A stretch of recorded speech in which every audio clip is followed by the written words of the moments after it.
Notre secours est dans le nom du Seigneur qui a fait le ciel et la terre. Alors là, je dis rien. Dans le deuxième livre des Maccabées, on a déjà fait la bascule. Là, on est dans le premier livre et on est en plein dedans. Je dis rien, je vous laisse découvrir par vous-même. Vous allez voir, 1 Maccabée chapitre 9.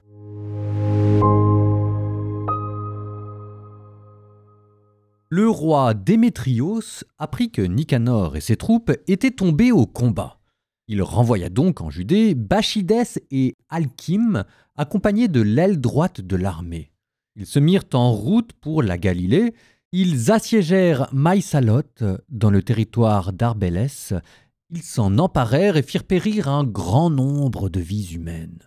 Le premier mois de l'an 152 de l'Empire grec, ils dressèrent leur camp près de Jérusalem, puis ils partirent et se dirigèrent vers Berzaït avec 20 000 fantassins et 2 000 guerriers. Quant à Juda, il avait dressé son camp à Élassa. 3 000 guerriers d'élite étaient avec lui, mais ces hommes, en voyant la multitude des ennemis, furent pris de panique et beaucoup se glissèrent hors du camp. Il n'en resta plus que 800. Juda vit que son armée avait fondu, alors que le combat était imminent. Il en eut le cœur brisé parce qu'il n'avait plus le temps de rassembler les siens.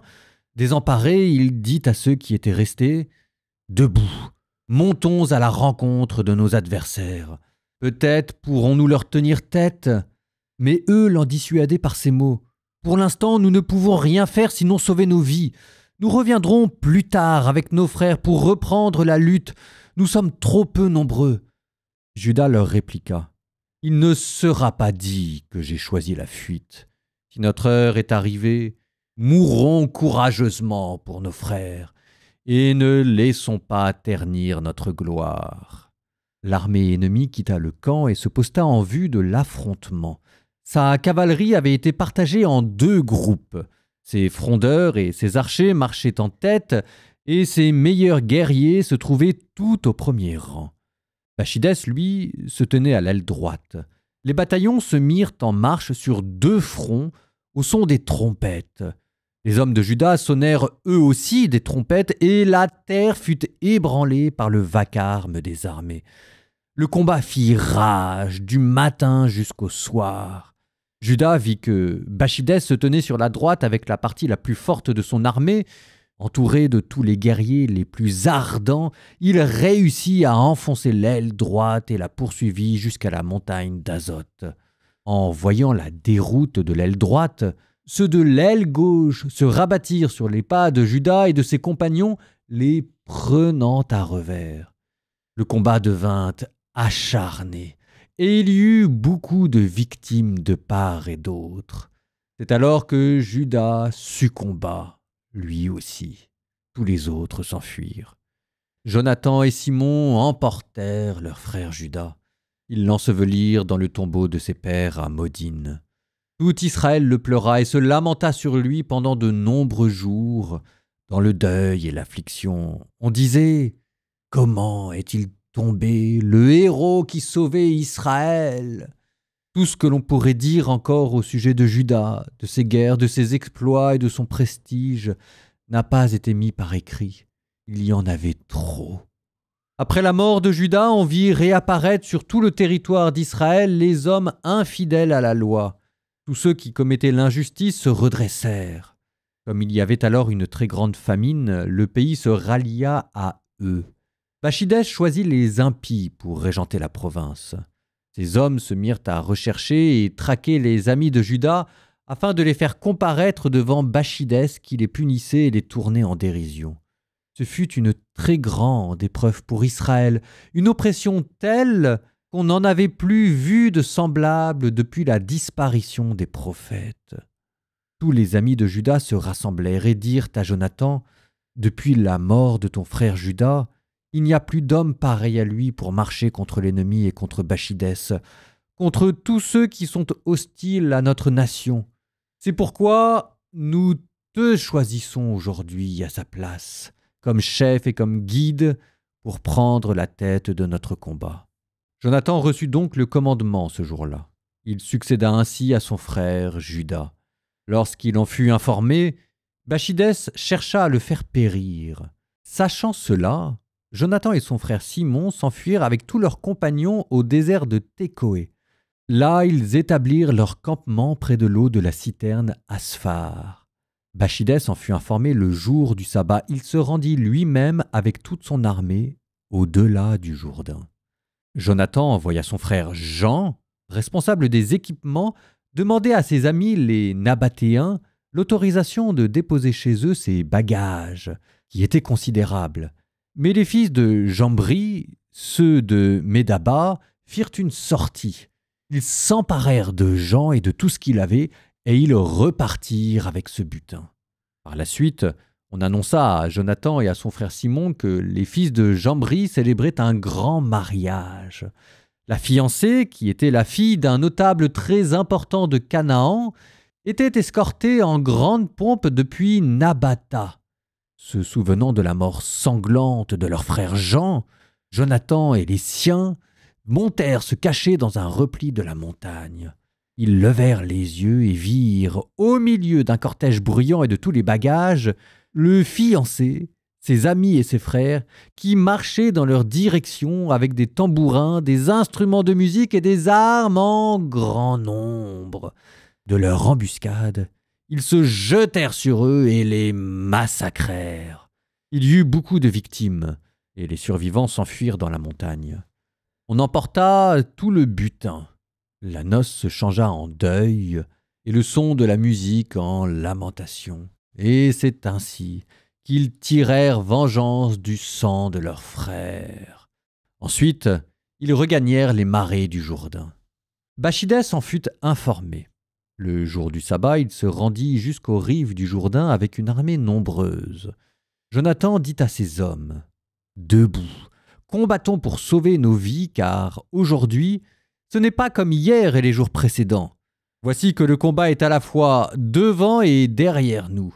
De part et d'autre, c'est l'eau du Jourdain, le marais et le fourré. Il n'y a pas d'endroit où s'esquiver. Criez donc maintenant vers le ciel afin d'échapper aux mains de nos ennemis. » Le combat s'engagea. Jonathan étendit la main pour frapper Bachidès, mais celui-ci esquiva le coup en se rejetant en arrière.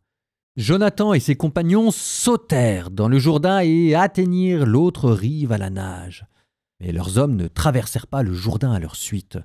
Ce jour-là, environ 1000 hommes succombèrent du côté de Bachidès. Celui-ci retourna à Jérusalem. Par la suite, Bachidès fit construire des villes fortes en Judée. La forteresse de Jéricho, celle d'Emmaüs, de Béthoron et de Béthel, de Tamnata, de Pharathon et de Téphon, avec de hauts remparts, des portes et des verrous. Il y plaça des garnisons pour harceler Israël. Il fortifia aussi la ville de Bethsour, Gazara et la citadelle. Il y plaça des troupes et des réserves de nourriture. Les fils des chefs de la province furent pris en otage et retenus sous bonne garde dans la citadelle de Jérusalem. Le 2e mois de l'an 153 de l'Empire grec, Alkim, le grand prêtre, ordonna d'abattre le mur de la cour intérieure du lieu saint, détruisant ainsi l'œuvre des prophètes. Il fit commencer la démolition, mais à ce moment-là, Alkim eut une attaque, si bien qu'il fallut interrompre ses travaux. Sa bouche se ferma. Atteint de paralysie, il ne fut plus capable de dire un mot ni de donner des ordres concernant sa maison. Alkim mourut à cette époque en proie à de vives souffrances. Voyant qu'Alkim était mort, Bachidès retourna chez le roi et la Judée connut 2 années de tranquillité. En ce temps-là, tous les hommes infidèles à la loi se rassemblèrent pour délibérer. Ils se disaient : voici que Jonathan et ses hommes vivent tranquilles et sans méfiance. Faisons donc venir Bachidès maintenant, il les arrêtera tous en une nuit. Ils allèrent en délibérer avec lui, et Bachidès se mit en route avec une troupe nombreuse. En cachette, il envoya des lettres à tous ses alliés de Judée pour qu'ils arrêtent Jonathan et ses compagnons. Mais ils ne purent le faire, car leur projet fut éventé. En revanche, une 50aine d'hommes du pays, parmi ceux qui avaient été à l'origine de ce forfait, furent pris et massacrés. Jonathan, Simon et leurs compagnons se retirèrent à Beth-Passi, dans le désert. Ils rebâtirent les ruines de cette place et la fortifièrent. Bacchidès en fut informé. Il rassembla toute sa troupe et fit également appel à ses partisans de Judée. Il vint prendre position en face de Beth-Bassi, lui donna l'assaut pendant de nombreux jours et construisit des machines de guerre. Laissant son frère Simon dans la ville, Jonathan sortit dans la campagne avec un détachement. Il battit Odoméra et ses frères, ainsi que les fils de Pharisone dans leur campement. Ils se mirent à attaquer et à monter avec les troupes. Alors Simon et ses hommes sortirent de la ville et incendièrent les machines de guerre. Ils combattirent Bacchidès qui dut plier devant eux, profondément accablé parce que son plan et son expédition avaient échoué. Rempli d'un violent ressentiment contre ces hommes infidèles à la loi qui lui avaient suggéré de venir dans la région, il en tua un grand nombre, et puis il décida de rentrer chez lui. À cette nouvelle, Jonathan lui envoya des messagers pour conclure avec lui la paix et régler la restitution des prisonniers. Bacchidès accepta et se conforma aux propositions de Jonathan. Il lui jura de ne plus chercher à lui faire du mal pour le reste de sa vie. Après avoir restitué les prisonniers qu'il avait auparavant capturés en Judée, il retourna dans son pays et ne revint plus sur leur territoire.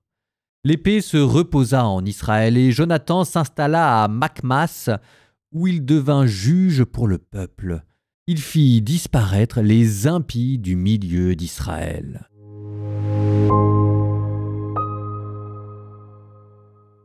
Elle est là, la bascule, la mort de Judas Maccabée. Sortez les mouchoirs. Je vous avais dit au dernier épisode dans le 2e livre des Maccabées que c'était un idéal qu'il venait d'exhumer, l'idéal des juges. Et là, voilà qu'il vient de mourir sous vos yeux. La vie est dure, hein. La vie est triste. Alors je passe de côté la mort des super méchants aussi, avec Alcime et l'échec définitif de Bacchidès. Et moi je reviens côté famille asmonéenne, qu'est-ce qui se passe? Eh ben, la machine commence à se gripper. Je ne sais pas si vous l'avez vu. Jonathan prend la relève. Alors a priori, ça semble normal, il faut continuer la guerre. Mais c'est quoi son premier acte?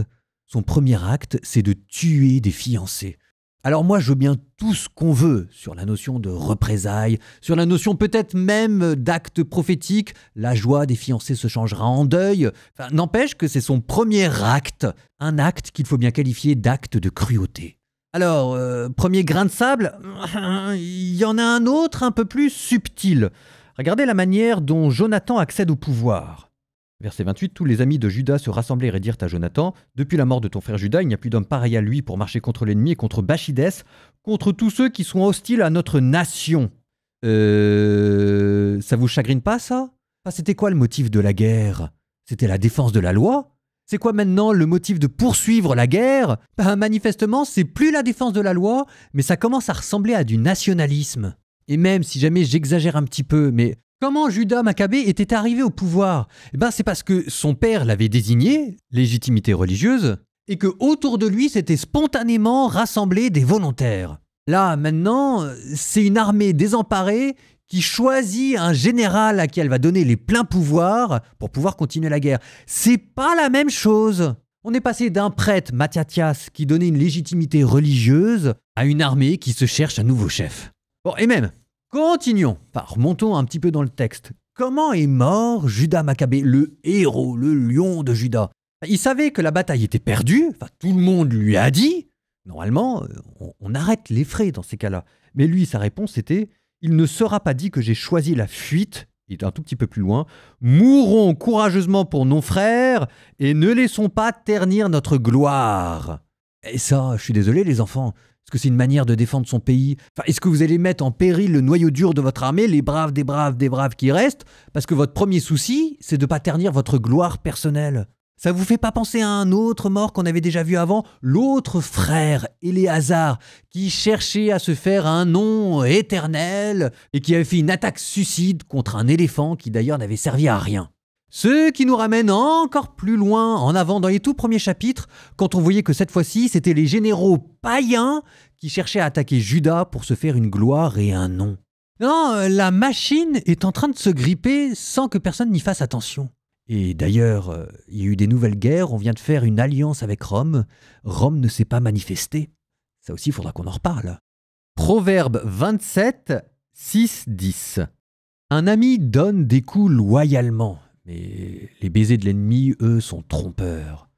Ventre repu fait fi du miel, à ventre affamé tout est doux, même le fiel. Enfin, ces proverbes en ce moment sont extraordinaires. On est passé à un nouvel auteur, et alors lui, fou, pop, pop, pop, pop. Comme l'oiseau migrant loin de son nid, ainsi va l'émigré loin de chez lui. C'est beau. Baumes et parfums mettent le cœur en joie, la douceur de l'ami l'emporte sur les rêves. Ne laisse pas tomber ton ami, ni l'ami de ton père. Ne va pas chez ton frère le jour où tu es ruiné. Mieux vaut proche voisin que frère lointain.